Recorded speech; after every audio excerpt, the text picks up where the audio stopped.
Hello and welcome to a brand new episode of the Transfer Talk. I am Diyar and today I am joined by James to talk about the latest transfer rumours related to Palace. As always, if you do enjoy the video, make sure to leave a like and subscribe so you don't miss out on future content.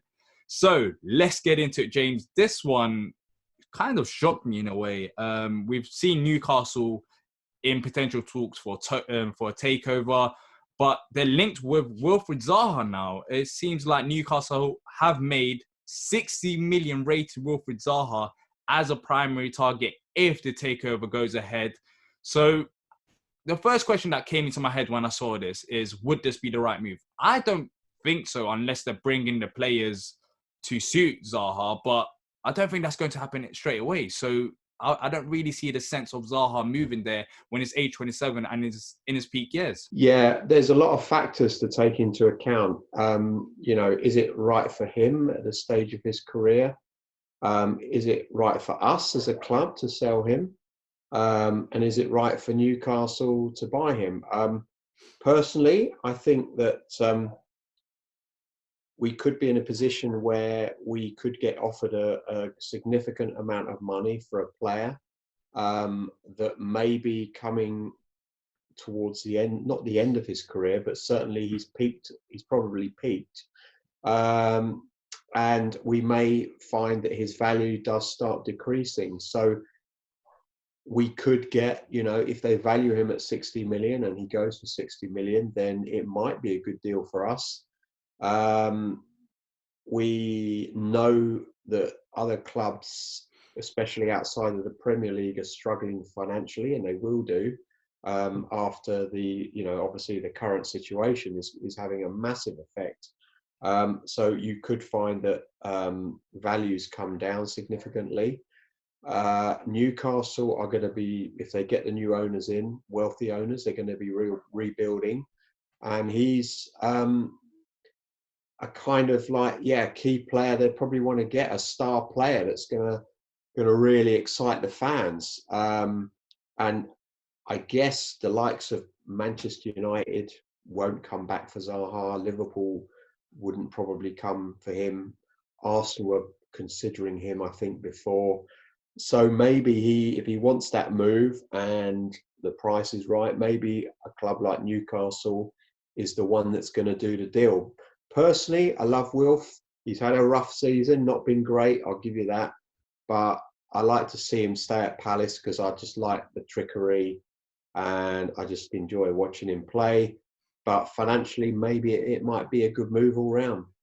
So do you value him at 60 million? Is he still worth that much to Palace? Because every time that we mention that value, people from the outside were looking in and saying, well, how is he valued 60 million if he's only getting this and this assists and goals? But do you still see him as a 60 million player for Palace?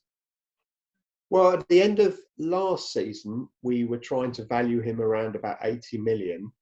And I think we all were agreed within, maybe 70, 80 million, that's what his value was. But he hasn't had the best of seasons. I've been watching a lot of as like everyone else has probably been watching a lot of the rerun games over the last few weeks. And I watched the Brighton playoff game away, and Wilf was fantastic. And I just think I didn't see that this season. So it worries me that Wilf has had a bad season, and will it continue? It might be just a one-off, but quite clearly, he's definitely worth selling at 60 million. If we can get 60 million, I think. Would we sell him for 50 million? Possibly, but I definitely don't think he's worth 80 million, that's for sure. So 60 million might be the sort of a roundabout figure that we should be thinking about negotiating. Yeah, I think for me, 60 million does sound about right, especially for Palace. I know from the outside looking in, people are going to say he's worth way less than that. But as you said, this season, he hasn't had a great season, but he's still under contract till 2023. You have to take that into consideration, which there's still a long time to go. And this move to Newcastle, honestly, I don't see it happening. I don't think Wilf would want it to happen. In terms of unless they're bringing other quality players into the club. and don't use Wilf as a rebuild, as one of the players who can attract others, and they have to wait a couple of years till them other good players come in. So yeah, overall, I hope if it's 60 million, then fair enough. But I just don't see it happening in this current climate. And plus, we haven't even seen Newcastle and the takeover being completed yet, and there's still talks going on about how we can't be. And let's go into the next player. This one, it did pop up a couple of times over the last couple of seasons because he's been out of favour at Liverpool. But Nathaniel Clyne, he's 29 years old, and Palace and other Premier League clubs, according to reports, are interested in getting him as a free agent. His contract runs out this summer. So are you one of them people, James, who looks at players like Nathaniel Clyne? He's been at the club before, so let's bring him in as he knows the club. Are you one of them type? Would you want Nathaniel Clyne because he knows the club inside out? No, I'm not really one of those that goes down the sentimental route, to be honest with you. I think we were talking the other day about Balassi. It's the same situation, you know, with Clyne and Balassi. You know, they're getting towards the age of 30, or 30 in Balassi's case. And you worry that those sort of players that play out wide, they need a lot of pace. And I worry that they lose that pace when they get older. But Nathaniel Clyne was a very, very good player for us. I know Southampton didn't really weren't particularly in awe of him. But you know, let's face it, when he was at Liverpool before his injury, and when he was with us, he was good. And I think that at 29, it's still a good age. You know, it's just not. He's still got a few years left in him, and what you said there when you said a free transfer, that kind of perked me up a bit, because I'm thinking, like, you know, Gary Cahill, you know, you get these transfers, which saves us a lot of money, and then suddenly you're thinking, well, yeah, the wages are quite high, but they're doing a decent job. So I'd be tempted, definitely. I think that we need cover, certainly, you know, fullback position with Wan-Bissaka going. We don't certainly need someone that's of Premier League quality. And, you know, other than taking a risk on a player that is maybe from Championship level, which may cost us 20 million anyway, why not just take a player on a free that knows what they're doing and knows how to handle the Premier League? Yeah, the wages are going to be a bit higher, but you know, he's on a free anyway, so that kind of balances it out. So yeah, I'd be more inclined to go for a Nathaniel Clyne coming back to the club as a right back than probably a Yannick Bolasie coming back and taking a punt on him. Yeah. But the thing with me is his injuries. He hasn't really played football as much since he really joined Liverpool. I think the last time he played more than 15 games in a season was the 2016-17 season, which was around 4 years ago. And when you have a player like Joe Ward there, then you bring in Nathaniel Clyne. He's 29 years old, not majorly. I mean, he's at his peak. Let's just say that he's not the young Nathaniel Clyne that we know. I think it is more of a risk than we can see. I mean, he's a free agent. That's a positive, but it's still not going to be technically free because, as the report suggested, there are other Premier League clubs interested in him. So it comes to a point where how much you want to offer Nathaniel Clyne.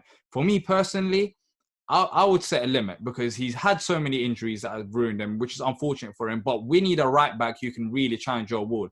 And if Nathaniel Clyne comes in and is injured all the time, then that is not going to help us one way or another.